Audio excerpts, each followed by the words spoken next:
All right, so I am here at JFK today with Sujey and Seth, and I will let them introduce themselves. Right, so my name's Sujey. I'm a senior AmeriCorps member here at JFK. That means that I am the team's team leader, and I I work with 10th through 12th graders. And what's your alma mater? Where'd you move from? Yes. I am from Chicago, more like Chicago suburbs. Mm-hmm. And I graduated from University of Illinois at Chicago, so UIC, with a psych degree. And where did you serve last year? I served at Johnson Elementary School, which is 10 minutes up the road, which is really cool. Yeah, cool. Mm-hmm. Hi, my name's Seth. I'm an AmeriCorps member serving at John F. Kennedy High School. I work in a U.S. history classroom serving mostly 10th graders, but a couple 9th graders as well. Awesome. And so you started with us as a mid-year AmeriCorps member. So can you tell us a little bit more about where you graduated from, when you moved here, and when you started on the JFK team? Yeah. So I moved here from Rockford, Illinois. I graduated from Northern Illinois University with a degree in environmental science. And I moved out to Denver right at the beginning of January, January 1st, I think was my first day out here. And then I started a week or two after that, and it has been a nonstop whirlwind. Yeah. So it'll be great to hear from both of you with pretty different perspectives than just an AmeriCorps member at some of the schools we've talked to so far. So just first, Seth, can you kind of give us an overview of your day-to-day schedule since you have a more traditional role? Yeah, sure. So typical day starts out for me. Normally I'm up by 6 o'clock and then getting to the school by 7, where we start off doing a first circle, which means we kind of start off the day by sharing positive moments or kind of fun things to kind of get the energy going. Then we do morning announcements where we let everyone know what's going on. After that, we break for morning greeting. So we go out to the different entrances of the school and we just say good morning to students, ask them how they're doing, and just kind of bring that positivity to the check day. In. Yep. After that, I go straight to one of my classrooms. So I'm in the same, everybody's schedule looks a little bit different, but I'm with the same teacher pretty much throughout the whole day. Awesome. So I start off in the U.S. history classroom and just kind of start off by helping the kids get going on their work, and then kind of supporting with any of their academic needs throughout the class. After that, I usually have either a planning period where I have time to get stuff done, or I go off down into the cafeteria where they have student off. So if students have an off period, they're supposed to go down there and they're supposed to do homework. Sometimes it's just skipping class, but and then after that, it's lunchtime, and then I go back to another class after that. So back to the U.S. history classroom, and the nice thing with that is it's pretty much the same class, so I'm not same content, so I'm not learning new content. And then finish off the day, I help out in a class here called Edgenuity, which is a online course recovery class, which students take. So typically we'll sit with them while they're taking quizzes and tests and kind of help them through that process. And that's part of after school, or that's your last class of the day? That's my last class of the day. Okay. So that's an actual class here. And then the end of the school day here is at 2:35 or so. And then after that, we do the afternoon greeting, where it's the same kind of thing as morning greeting, where we go out and just say goodbye to students.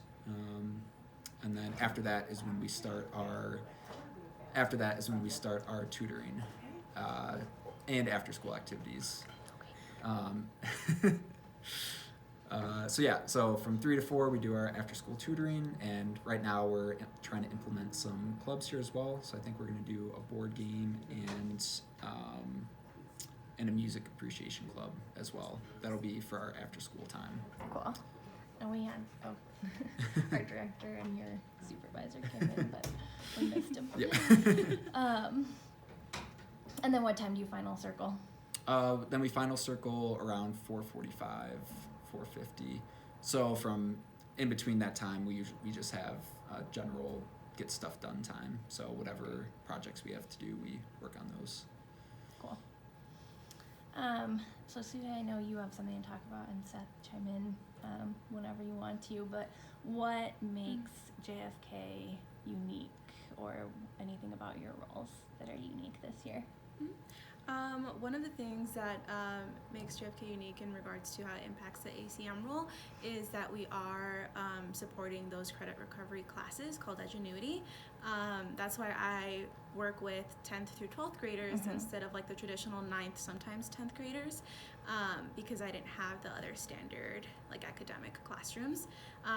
So that's super unique, and honestly it's really awesome just because you get to work with these students that may either be missing a class because they came from a different district, or they might have failed a class, and you get to like have the opportunity to help them through that process, because Edgenuity is not like the most ideal learning environment, especially if you failed a class and didn't understand the content.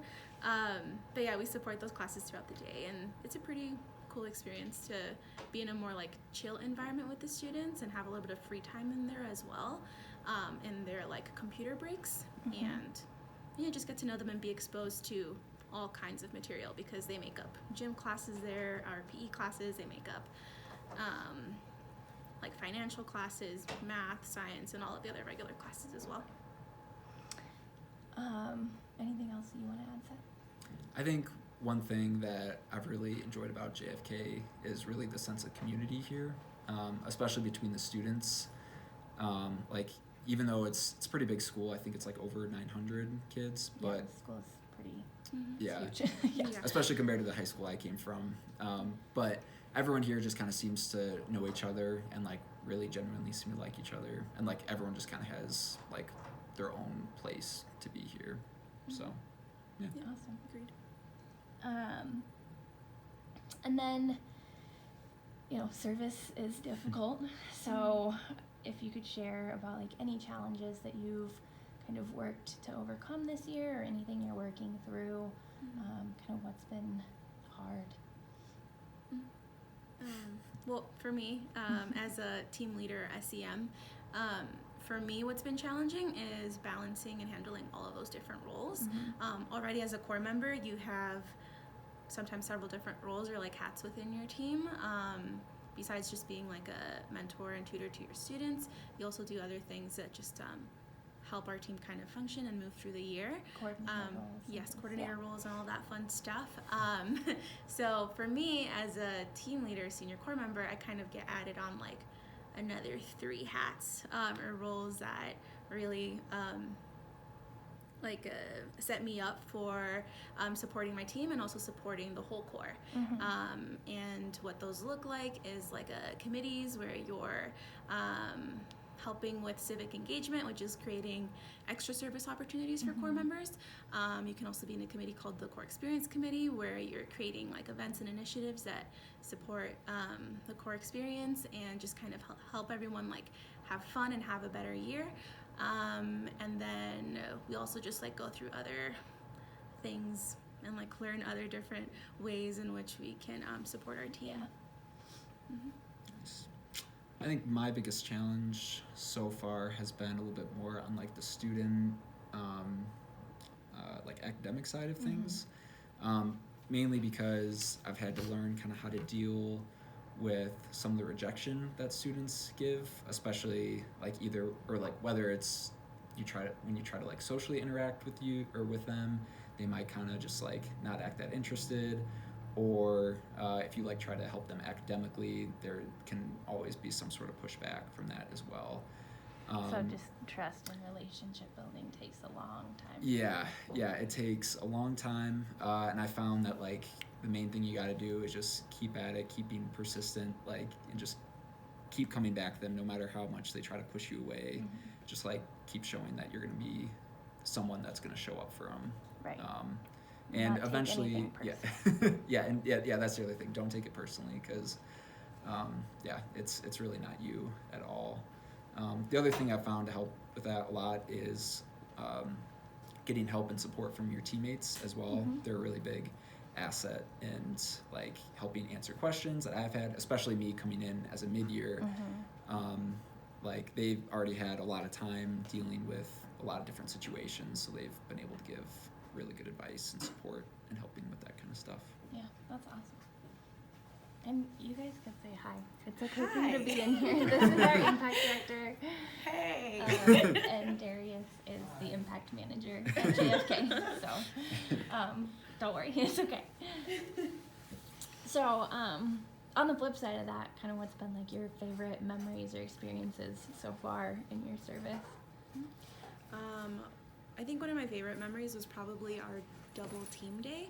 Usually on non-student contact days, we'll either participate in part of the day in PD's professional development trainings with the school, with the staff here, and or you'll just have like a full team day or half team day to just like spend some extra time bonding with the team outside of the school.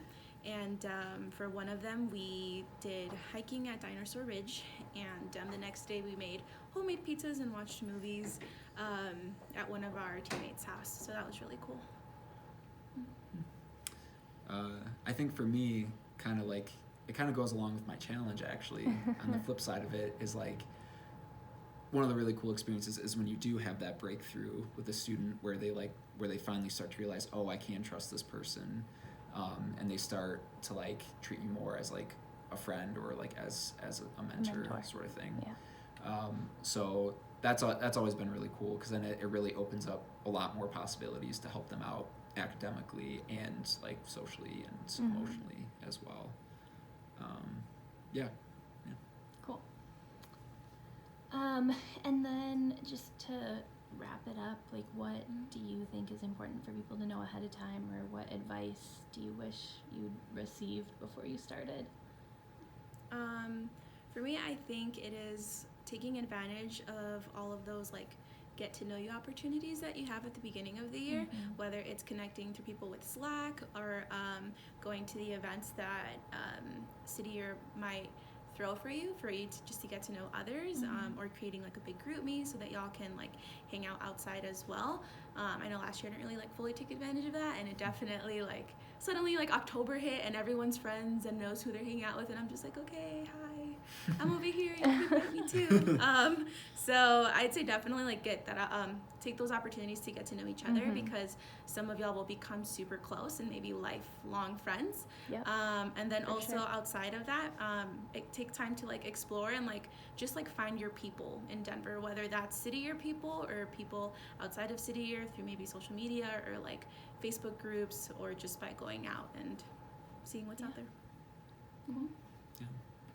I think for me, and I know I was told this multiple times before joining, but I think it's important to restate, is just really scheduling out a plan to balance the work-life thing, because with City Year, you're going to be working a lot. Some days are going to be pretty long hours. So you really need, like, Sundays are always my grocery shopping days. Like, I know it, I've got it planned, I do it no matter what. And just also really planning, like, different self-care activities throughout that time, whether it's just going to a movie one night and just kind of getting that time to relax, get a break from work, and just kind of like, yeah, just not be overly consumed with everything that goes on with City Year. Yep. So. That ties in perfectly to my work-life balance post, so plug for that. You can go look at that it. you posted last week. That's right. Yeah. Perfect. Yeah, and thanks for plugging the Slack Yes. group too, because that's how you'll get to know everybody. So, thank you both. And if anybody has questions for them, you can comment and tag them, and they're happy to answer. So, Yep. thank you. Thanks. Bye.